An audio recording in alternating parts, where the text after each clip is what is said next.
fish and relating these things. That's what we'd love to hear.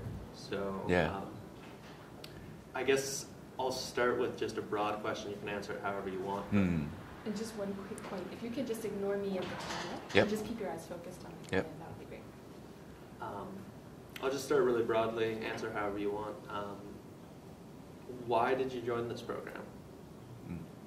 I joined this program because I really believe in the vision, and also I think I'll be able to do my part to help and contribute my effort.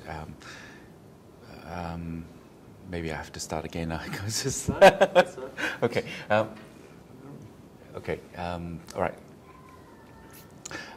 The reason why I joined this program is because I really strongly believe in the vision, and I think it's very important that we support sustainable seafood so that there's more seafood for generations to enjoy, because I love seafood myself, and I think it's a great program, and we can only achieve results if everyone is a part of this.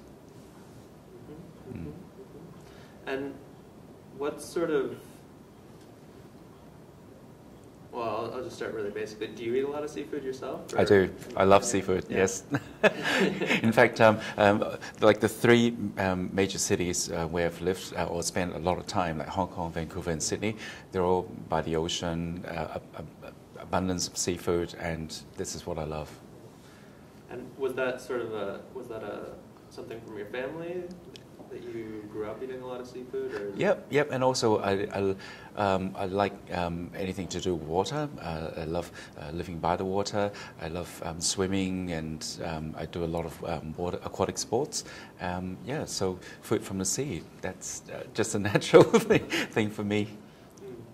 One of the things that David was talking about a bit in that interview was sort of the changes that he's seen in his lifetime. He's older than both of us, but even in my lifetime, I've seen changes. In any of the places that you've lived, have you seen? I have, yes. I've seen changes. Like for example, when I was growing up in Hong Kong, there was a type of fish that I used to eat. I actually looked it up just now. It's in English. If I can just show you, this is the type of fish. In Cantonese, it's Hong Sam Yu. In English, it's a type of bream, and we used to get them like really big in the markets. But recently, on recent trips back to Hong Kong, my mum would cook because this fish is usually pan fried, and it's getting smaller and smaller because this type of fish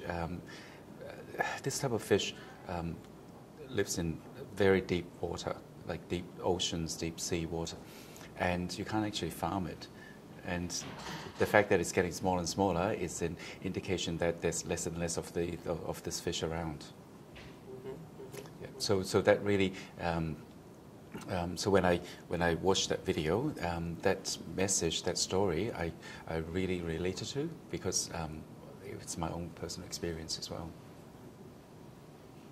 It's interesting with this type of work. I find there's a lot of people, I think like you and like me, that are intuitively drawn to it, and sometimes we don't even know why. It just makes sense. Right? Yeah.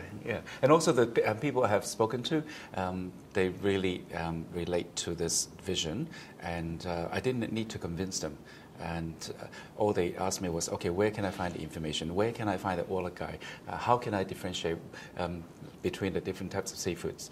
Which are the ones that I can safely consume, and which are the ones that are sustainable? So a lot of people that I have spoken to, they already share this vision. It's just that they're seeking information. They don't know how to contribute to this effort, right?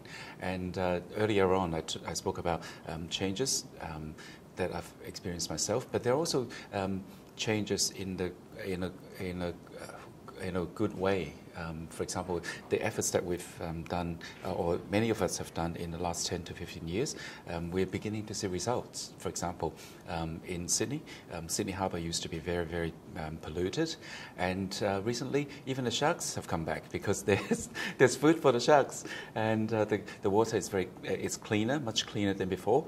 And like in Hong Kong, back in the 70s, 60s, there used to be a swimming competition, like swimming across the harbour, a cross-harbour swimming competition, and they stopped this competition in the 70s because the harbour was just too dirty. It was too polluted, and people would get sick after swimming in the harbour. But last year, or this year, they started reorganizing this event again because the water quality is a lot better, and it's now safe to swim in the harbour. I think that's so important to remember that we are having successes as well. Yes. And that there are changes in the right direction. How do you see your role? Maybe you can start by telling us a little bit about the work you do and on your website.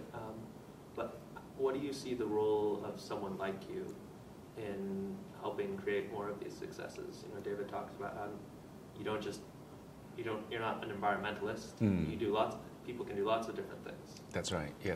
I think I have a small role to play. The website that I am building now is a website for food bloggers. It's a multilingual website, and it's a platform for people to share their experience, share their ideas, and it's multilingual because I wanted the website to break down language barriers and geographical barriers. And one small role that I can play is create a platform for people to share these ideas or find information, seek information, for example. And also through these connections, the languages and the connections,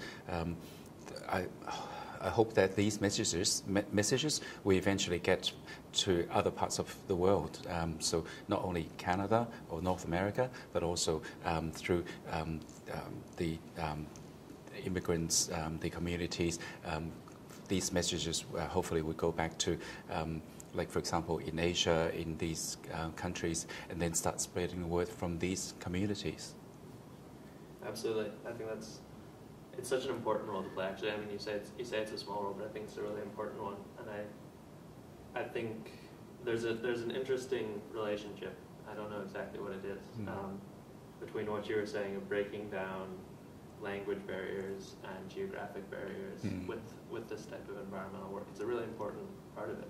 Yeah, and because if we look around, these issues are not specific to North America. All around the world, we're experiencing these issues, just different.